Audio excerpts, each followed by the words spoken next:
এই দাঁড়া, দাঁড়া বলছি, দাঁড়া, এই দাঁড়া, দেখ না, দাঁড়া দাঁড়া, এই দাঁড়া, দাঁড়া।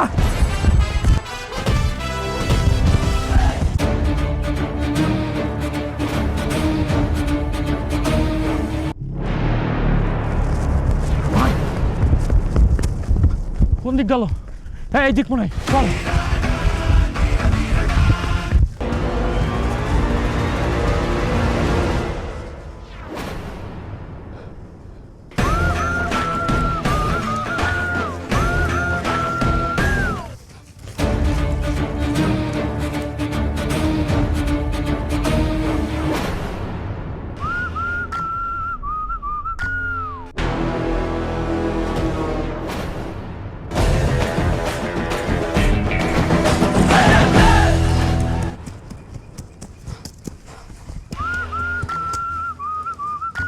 মেলা কাজ, আজকে সর্বপ্রথম আমাকে ওই এলাকার দিকে যাইতে হবে, বুঝিস?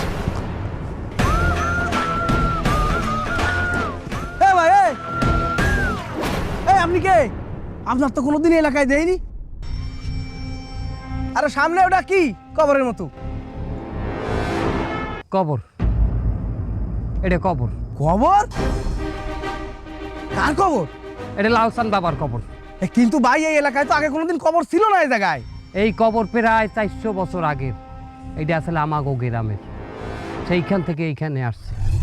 দেখিস আরেক গ্রাম তো ঘুরে ঘুরে এই গ্রামে আইসে কবর, না জানি এই পীরের কত ক্ষমতা। কিন্তু ভাই, আপনি কে? আমাগো গ্রামে এই কবর যখন ছিল তখন আমি এই বাবার খাদেম ছিলাম। খাদেম? এই আমি শুনেছি বড় বড় পীরের মাজারের খাদেমের অনেক ক্ষমতা। বেমালা ক্ষমতা, অনেক ক্ষমতা। আর এই বাবার কবর যেখানেই থাকে সেইখানেই লাখ লাখ ভক্তরা আসে। বাবাই আমার স্বপ্নে দেখাইছে যে খাদেম, আমি তো অমুক জায়গায় চলে যাইতেছি সফরে, তুই চললে এইখানে। ঠিক স্বপ্নে দেখা অনুযায়ী আমি খুঁজতে খুঁজতে যেই জায়গার কথা বাবা বলছে আমি সেই জায়গায় কবরটা পাইছি। ওস্তাদ, ওস্তাদ আমাকে সাগরেদ বানায় নেন ওস্তাদ। এই পীর বাবার এই গ্রামের ভীষণ দরকার। আমরা তার ছায়া তলে থাইকে এই গ্রামের সবার উপকার করব। বাবার মাজারে হে আসিয়া যাও গো তোমরা দান করিয়া, উল্টা পাল্টা জায়গায় তোমরা দান করিও না। হাইরে, উল্টা পাল্টা জায়গায় তোমরা দান করিও না, তাহলে যে বন্ধু তোমার ইমান থাকবে না রে, তাহলে যে বন্ধু তোমার ইমান থাকবে না, তাহলে যে বন্ধু তোমার পক্ষী থাকবে না রে, তাহলে যে বন্ধু তোমার পক্ষী থাকবে না। মুর্শিদ আমার হুজুরি চাকি মহিমা জাহানে, গলার মালা বানাইয়া ধীরে ধীরে টান।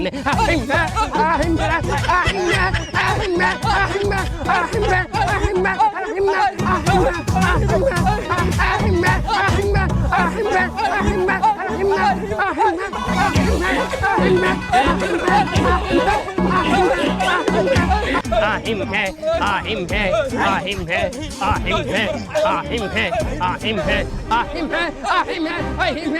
আহিম হে, আহিম হে, আহিম হে, আহিম হে, আহিম হে, আহিম হে, আহিম হে, আহিম হে, আহিম হে, আহিম হে। ওসি সাহেব, আজ কতদিন হয়ে গেলে আমার 40 লক্ষ টাকা চুরি হয়েছে, এখন পর্যন্ত আপনারা কোনো ব্যবস্থা নেন নাই কেন? আমি আমার গোপন সংবাদের মাধ্যমে খবর পাইছি ওই 40 লক্ষ টাকা সহ চোর আপনার উপজেলায় আপনার নাকের ডগা দিয়ে ঘুরতে আছে। আপনারা এখন পর্যন্ত তার কোনো হদিস পান নাই, আপনারা কি করতে আছেন? আমরা যত দ্রুত সম্ভব আপনার এই টাকাটা উদ্ধারের ব্যবস্থা করতে হবে স্যার। আমার আর একটি সপ্তাহ সময় দেবেন স্যার। আরো সময় লাগবে মানে?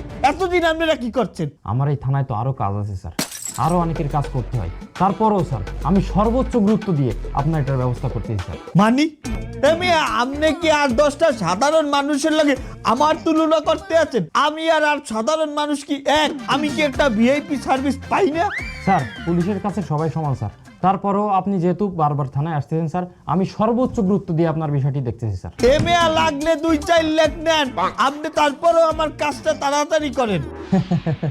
স্যার আপনি যদি ভিআইপি লোক না হতেন স্যার, আমি এক্ষুনি আপনার কানের উপরে একটি থাবা বসিয়ে দিতাম স্যার। স্যার আমি পুলিশ হিসাবে ভালো হলেও মানুষ হিসাবে কিন্তু অনেক ঘাওলা স্যার, আমি কিন্তু একটু ঘাওলা আছি। এই মিয়া, আপনি কি আমারে অপমান করতে আছেন? আপনার আমার ক্ষমতার সম্পর্কে কোনো ধারণা আছে? আমি চাইলে আধা ঘন্টার মধ্যে আপনার ব্রাহ্মণবাড়িয়া ট্রান্সফার করতে পারি। এই নে বল্লভের 2-3টা গুতা খাইলে আপনার আকল ঠিকানায় আইবে। আপনি আমার ট্রান্সফার করে দেন স্যার, এতে ক্ষতি আপনারই হবে স্যার। মানে স্যার আপনি বললেন না টাকাটা আমার উপজেলায় আছে, মনে করেন স্যার টাকাটা আমার কাছেই আছে স্যার। এইবার আপনি যদি আমার ট্রান্সফার করেন স্যার, টাকাটাও কিন্তু ট্রান্সফার হবে স্যার। মনে করেন স্যার আপনি আমার বান্দরবন ট্রান্সফার করলেন, টাকাটাও বান্দরবন চলে গেল। আপনি আমার সিলেট ট্রান্সফার করলেন স্যার, টাকাটাও সিলেটে চলে গেল। আপনি আমার বিদেশ ট্রান্সফার করলেন, টাকাটা খরচ হয়ে গেল স্যার। না মানে আমরা কিন্তু একটা বন্ধুসুলভ আচরণের মাধ্যমে কিন্তু এই টাকাটা উদ্ধার করতে পারি। তাছাড়া তোমার প্রমোশনের বিষয়ে কিন্তু আমার মতো নেতার ফোন কলই লাগবে, কি বলো? আমার প্রমোশনে আপনার ফোন কলের কোনো প্রয়োজন নেই স্যার। 8-10টা কমপ্লেনের মতো আপনার কমপ্লেনটাও আমি দেখবো স্যার।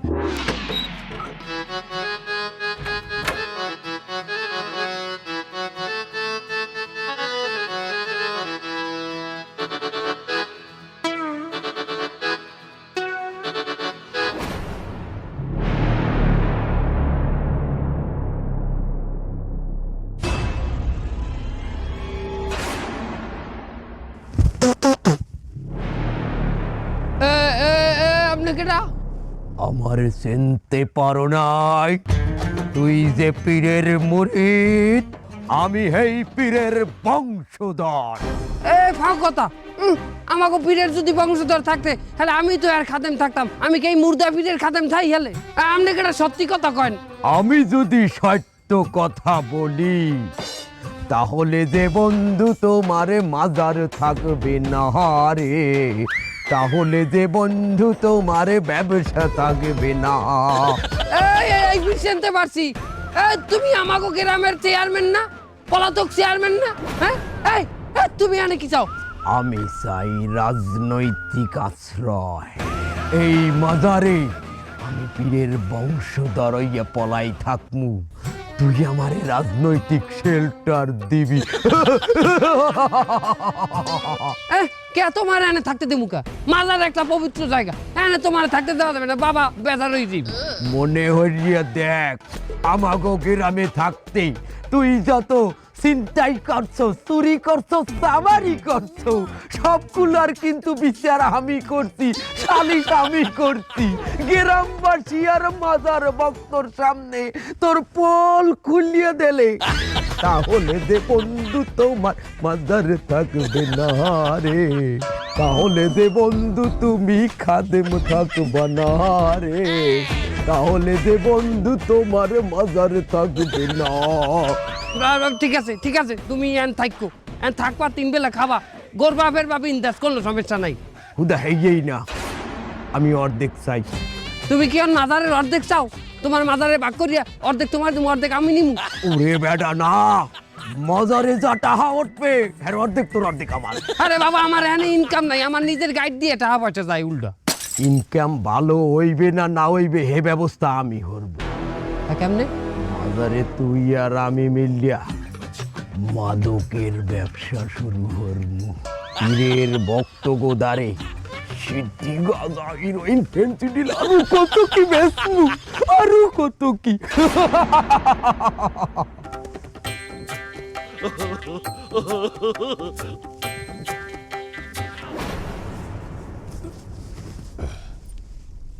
সম্মানিত ভক্তবৃন্দ, আপনাদের জন্য একটা সুখবর আছে। আমাদের যে এই পীর সাহেব, সেই বাবার বংশধর আজ আমাদের মধ্যে হাজির নাজির। মারহাবা। উনি জানতে পেরেছেন বাবা এখানে শুয়ে আছে, সেটা জানতে পেরেই উনি আমাদের এখানে তশরিফ রেখেছে। মারহাবা। পীর সাহেবের যে ছেলে থাকবে সে হইবে পীরজাদা, তাহার যে নাতি থাকবে সে হবে শাহজাদা। ও বাবা, হেলে বাবার যে পাগলা ভক্ত আছে, হাঙ্গা দিন মাজারে প্যাক খাই, লাল শালু পিনতে থাই, হেগো কি কইবেন? হারামজাদা। হারামজাদা আমরা? এবার কি কইলেন? এটারে এখন কি করবেন, ম্যানেজ করবেন কেমনে করেন? হারামজাদা, দুনিয়ার যত হারামজাদা আছে এগোরে দমন করবে এরা। মুর্শিদ আমার মন বান্ধিয়া মাজার বানাইছে ওঠে বংশধরকে দুনিয়ায় তুইয়া বংশধরকে দুনিয়ায় তুইয়া নিজে মাজারে চুইয়াছে মুর্শিদ আমার মন বান্ধিয়া মাজার বানাইছে। আসলে ভাই আমাদের গ্রামে মাজারটা আইছে অনেকের অনেক উপকার হয়েছে। আমাদের গ্রামের একজনের বাচ্চা হয় না, বাবার মাজারে মানত করার পর 3 মাসের মধ্যে 2টো বাচ্চা হয়েছে। আরে এডি আর কি, আসল কথা আমার কাজ শোন। আমার বাড়ির পাশের এক লোকের হচ্ছে ক্যান্সার, কারণ ডাক্তার তারে কয়েছে যে বাঁচার কোনো সম্ভাবনাই নেই। এখন সে কি করেছে, বাবার মাজারে যাই মাত্র 3 দিন মানত করেছে, এরপরেই তো ক্যালমা। আরে বাবা ডাক্তার তার পাশাতে মাথা পর্যন্ত খুঁজেও ওই ক্যান্সার কিন্তু আর খুঁজে পায় না। আরে আর ও ভাই, আপনারা কি এই গ্রামের? হ্যাঁ ভাই। আচ্ছা, ওই চৌরাস্তার মোড়ে ডান পাশে কোনায় জমিতে একটা কবর দেখলাম, ওই কবরটা কার? আর খবর বলতেছেন কেন, ওটা তো বাবার মাজার। বাবা কিছুদিন আগে নিজে নিজে ওই জায়গায় আইছে। মাজার কিন্তু ওইটা তো কয়দিন আগে ছিল না। ছিল না সে তো আমরাও জানি, এই মাজার তো 300-400 বছরের পুরনো। বাবা অন্য এলাকায় ছিল, সেই জায়গায় ট্রান্সফার হয়ে কিছুদিন আগে এই জায়গায় আইছে। বাবা নিজে নিজে আইছে? আরে বাবা, ওই জমিটা তো আমার পৈতৃক সম্পত্তি, আমার বাপের, ওইটা তো আমার। আরে ভাই আপনার তো রাত কপাল, আপনার 7 পুরুষের ভাগ্য, হ্যাঁ, যে বাবা আপনার জমি পছন্দ করে ওই জায়গায় আইছে। আরে বাবা, এত ভাগ্য আমার লাগবে না, আপনার যদি লাগে আপনার জমিতে নিয়ে বাবারে রাখেন। এটা কথা বললেন ভাই? আরে আমার তো দানি জমি, ও জায়গায় একটা উঠোন নেই, বাড়ি নেই, ঘর নেই, কল নেই, পায়খানাও নেই। বাবা ও জায়গায় যেয়ে কি করবে? আবার তাছাড়া বর্ষাকালে থেকে পানিও ওঠে, বাবা ভিজে যাবে না। আচ্ছা ভাই, আপনারা যদি কেউ বাবারে আপনাকে জায়গায় নিয়ে রাখতে না চান, আমাকে পারিবারিক কবরস্থান আছে, হেই নিয়ে দেন লাগে। বাবার পছন্দ অপছন্দের একটা ব্যাপার আছে তো, তার তো সব জায়গায় ভালো লাগে না। আরে বাবা, আপনারা কি বুঝতে পারতেছেন না, ওইটা আমার বাবার জমি। ছিল, কিন্তু ওইটা এখন আমাদের বাবার জমি। আরে ভাই, আপনারা তো সব কুসংস্কার নিয়ে পড়ে আছেন, এগুলো সব ভণ্ডামি।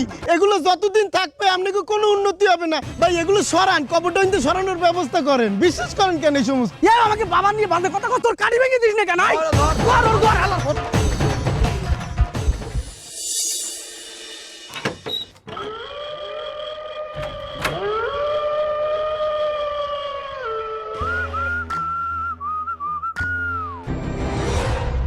আর কতদিন ওই টাহাটা ওই গর্তর মধ্যে হান্দাই রাখবো? না না, বেশিক্ষণ রাহা যাইবে না। ওই যে মালটা আইছে, ওই মালে যদি জানতারে ওই যে মধ্যে টাহা আছে, হ্যালো ওই টাহায়ও ভাগবো হইবে এই মাজারের নাহান। না না না না, কোনো একটা কিছু করতে হবে, আইজ রাইতের মধ্যেই লই যাইতে হবে।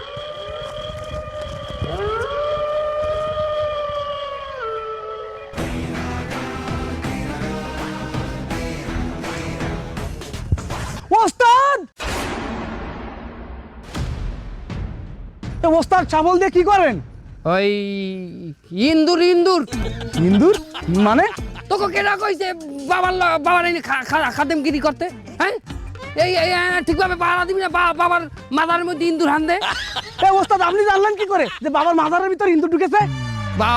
বাবা আমার স্বপ্নে দেখাইছে, কইছে আমার মাজারের মধ্যে বাইতে ইন্দুর হানছে, মার। তা বাবা তো খুব পরেশগার লোক, তার মাজারের ভিতরে ইন্দুর কিভাবে ঢুকলো? বাবা এখন নারাজ, এখন হ্যার মাজারের মধ্যে ইন্দুর না খালি হাঁপও হানবে। বাবা অভিশাপ দেবে, অভিশাপ, নারাজ হয়ে গেছে।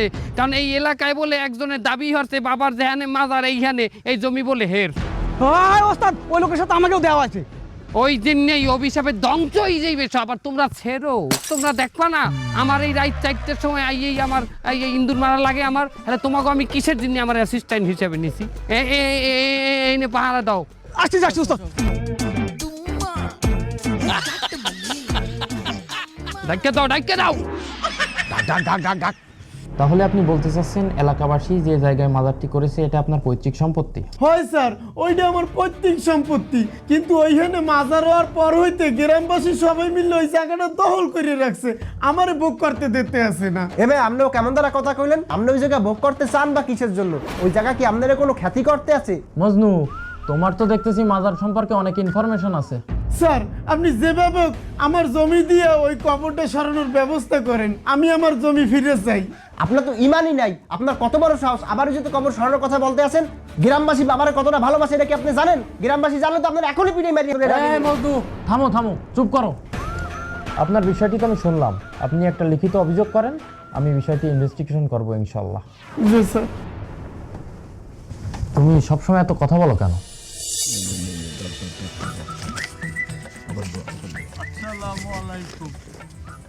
ওয়ালাইকুম আসসালাম। খাদেম সাহেব, আমি অনেক বড় বিপদে পড়ে আইছি। আমার 40 লক্ষ টাকা চুরি হয়ে গেছে আমার ঘর দিয়া।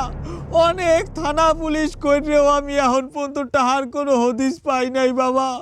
সর্বনাশ, যে ইমেলের টাহা চুরি হরি আমি মাজার বানাইলাম, হে ইমালি আইছি মাজারে টাহা বাইর করতে।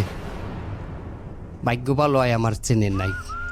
অবশ্যই সমাধান আছে, টাহা ফিরিয়ে পাবা। বাবার দরবারে আইয়ে কেউ খালি হাতে ফিরিয়ে যায় না। বাবার সাথে কানেকশন দিয়ে কথা বললে সমাধানটা লইয়া আসে। বাবা তুমি আইসা পড়ো নেটওয়ার্কের ভিতরে, নেটওয়ার্কের ভিতরে